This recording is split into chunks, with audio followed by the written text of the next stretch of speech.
নমস্কার বন্ধুরা, সুপ্রীতি কিচেন ব্লগে স্বাগতম। আমি আজ বানাবো নতুন আলুর দম। তার জন্য নতুন আলুগুলো কেটে ধুয়ে নিয়েছি ছোট ছোট করে। এদিকে আলুর দম করার জন্য মশলাগুলো লাগছে: কাঁচা লঙ্কা বাটা, তেজপাতা, জিরে বাটা, ধনে পাতা কুচি, পেঁয়াজ বাটা, আদা বাটা, এলাচ থেতো করে নিয়েছি, রসুন বেটে নিয়েছি, টমেটো কুচি করে নিয়েছি চিনি, হলুদ গুঁড়ো, লঙ্কা গুঁড়ো, লবণ এবং সর্ষের তেল। আলুর দম আমি করে নেব। কড়া আমি বসিয়ে দিয়েছি, দিয়ে দেব কড়ার মধ্যে সর্ষের তেল। তেল গরম হয়ে গেলে তারপরে রান্না করব। প্রথমে দিয়ে দেব চিনি,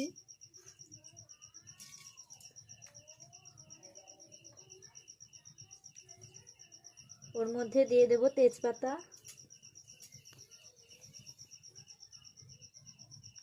থেতো করে রাখা এলাচ, দিয়ে দেব রসুন, ওর মধ্যে দিয়ে দেব টমেটো কুচি,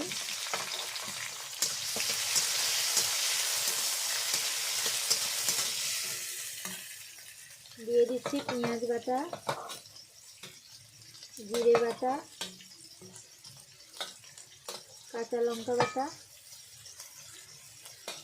আদা বাটা। এটাকে ভালো করে কষিয়ে নেব।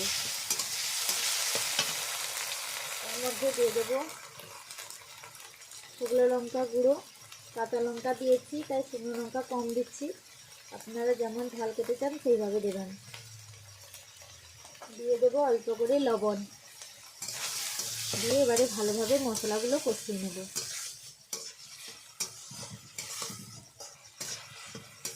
হলুদ এখন দেব না, পরে দেব।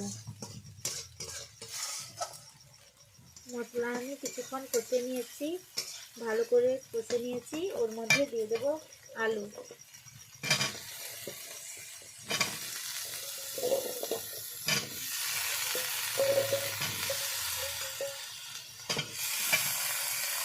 আলু এবং মশলা সব আমি একসঙ্গে কষিয়ে নেব। এবার ঢাকনা চাপিয়ে চাপিয়ে ওর মধ্যে এবারে দিয়ে দেব হলুদ গুঁড়ো,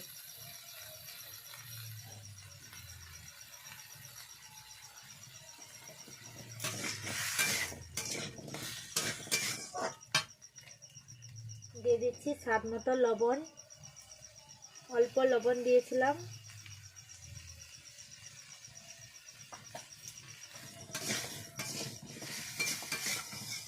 এবারে ঢাকনা চাপিয়ে চাপিয়ে কষিয়ে নেব।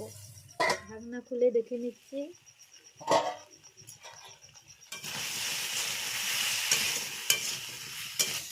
আলু সেদ্ধ না হওয়া পর্যন্ত আমি এইভাবে ঢাকনা চাপিয়ে চাপিয়ে কষিয়ে নেব।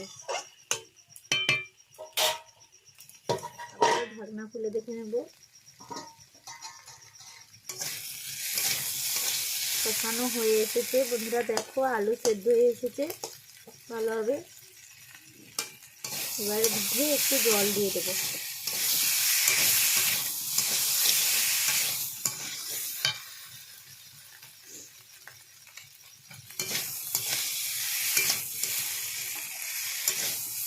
দেখো এইভাবে লাল লাল করে আলুগুলো কষিয়ে নিয়েছি।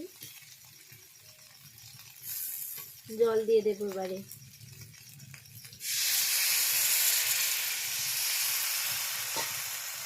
আলু সেদ্ধ হয়ে এসেছে, অল্প জল দিয়েছি, আবারও ঢাকনা চাপিয়ে দেব।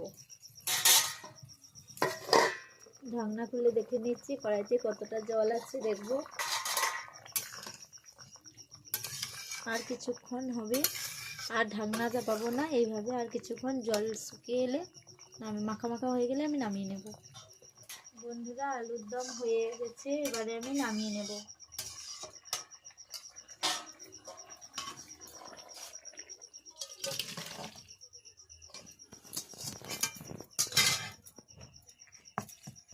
ওর মধ্যে ধনে পাতা দিয়ে দিচ্ছি।